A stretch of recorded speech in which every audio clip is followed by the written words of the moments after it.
எம்மை படைத்தவரே, பாதுகாப்பவரே, பிதாவே உமக்கு ஸ்தோத்திரம்.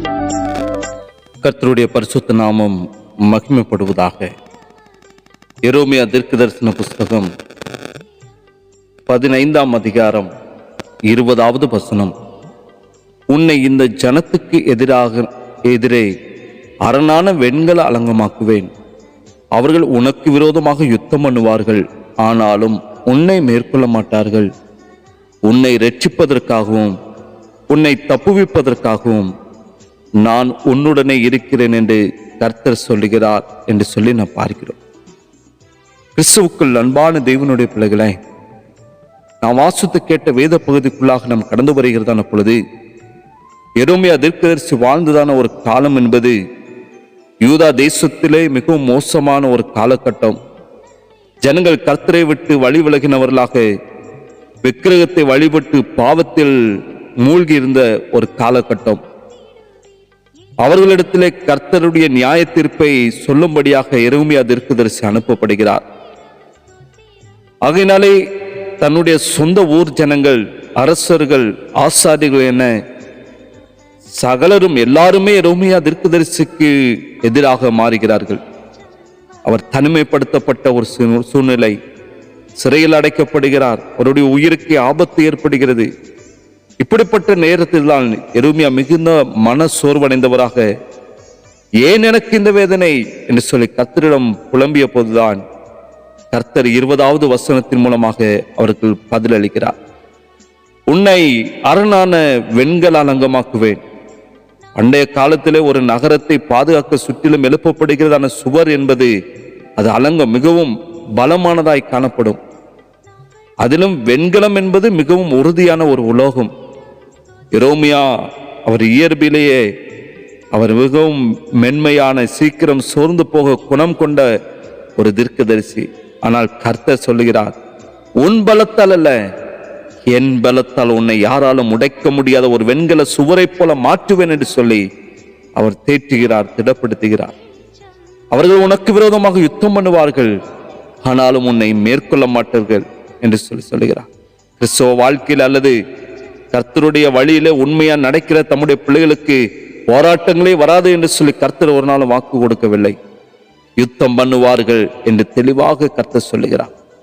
வாழ்க்கையிலே சோதனைகளும் எதிர்ப்புகளும் உங்கள் வாழ்க்கையிலே கடந்து வரலாம், ஆனால் கர்த்தருடைய அந்த பாதுகாப்பானது நிச்சயம் உங்களோடு கூட இருக்கிறபடினாலே அப்படிப்பட்ட சூழ்நிலைகளால் ஒரு நாளும் உங்களை வீழ்த்துவதற்கோ மேற்கொள்வதற்கோ கர்த்தர் அனுமதிக்க மாட்டார்.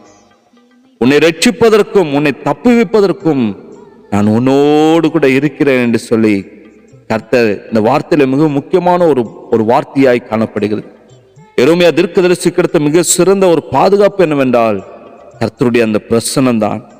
நான் உன்னோடு கூட இருக்கிறேன் என்ற அந்த வார்த்தை இப்பேற்பட்ட ஆபத்திலும் காணப்படுகிற ஒரு மனிதனுக்கு, தனியாக காணப்படுகிற ஒருவருக்கு இது மிகவும் அவருடைய வாழ்க்கையிலே ஒரு பிரசனமாய், அவர்களுக்கு ஒரு பாதுகாவலாக அது காணப்படுகிறது. நாட்கள் இந்த வார்த்தையின் மூலமாக பரிசுத்த ஆவியானவர் நம்மோடு கூட பேசுகின்ற காரியம், ஒருவேளை நீங்கள் உங்கள் வாழ்க்கையில ஏதோ ஒரு சூழ்நிலையில் தனிமைப்படுத்தப்பட்டவர்களாக உணரலாம், அல்லது உங்களை சுற்றிலும் பலவிதமான எதிர்ப்புகளும் பலவிதமான மன அழுத்தத்துக்குள்ளாக அநேகர் உங்களை நெருக்கி கொண்டிருக்கலாம். இந்த வார்த்தை பரிசுத்த ஆவியானவர் உங்களுக்கு தான் வைத்திருக்கிறார். உங்களுடைய சொந்த பலத்தால் ஒருவேளை நீங்கள் பலவீனமானவர்களாக நீங்கள் காணப்படலாம். கர்த்தர் உங்களை தாங்குகிறதான பொழுது, கர்த்தர் உங்களை பலப்படுத்துகிறதான பொழுது நீங்கள் ஒரு வெண்கல சுவரை போல நீங்கள் கர்த்தர் நிச்சயமாய் உங்களை மாற்ற வல்லமுள்ள தேவன். வாழ்க்கையில பலவிதமான போராட்டங்கள் வந்தாலும் உங்களை பாதுகாப்பதற்கு, உங்களை தப்புவிப்பதற்கு கர்த்தர் உங்களோடு கூடவே இருக்கிறார் என்று சொல்லி தம்முடைய வார்த்தையின் மூலமாய் திருவுளம் பற்றுகிறார். நான் உங்களை ரட்சிப்பதற்கும், நான் உங்களை பாதுகாப்பதற்கும், உங்களை தப்புவிப்பதற்கும் நான் உன்னோடு கூட இருக்கிறேன் என்று சொல்லி கர்த்தர் தம்முடைய வார்த்தையின் மூலமாய் திருவுளம் பற்றுகிறார். விசுவாசியுங்கள், நிச்சயமாய் கர்த்தர் உங்களை ரட்சிப்பார், உங்களை தப்புவிப்பார், அவர் உங்களோடு கூட இருந்து வழி நடத்துவார். செபிக்கலாமா? நேசிக்கிற அன்பின் பிதாவே, ஆசீர்வதிக்கப்பட்ட இந்த பரிசுத்த நாளின் காலை வேளைக்காக நாங்கள் உமக்கு நன்றி செலுத்துகிறப்பா. நம்முடைய தீர்க்கதரிசி மூலமாய் நீ திருவலம் பற்றின நல் வார்த்தைகளுக்காக நன்றி செலுத்துகிறோம். நம்முடைய ஜனத்தோடு கூட இன்றும் நீர் பேசுகிறீர், நம்முடைய வார்த்தை மூலமாய் பேசுகிறப்பா. ரட்சிக்கிற தேவன், நீர் தப்பு வைக்கிறவர் அப்பா.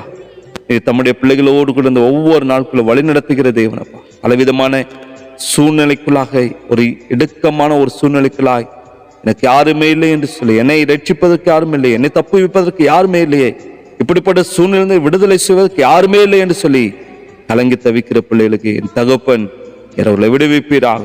நீ தப்பு வைத்து அவர்களோடு கொண்டு வழி நடத்துவீராக. பெரிய காரியங்களை செய்யும் இயேசுவின் நாமத்தில் ஜெபிக்கிற நல்ல பிதாவே. ஆமென், ஆமென்.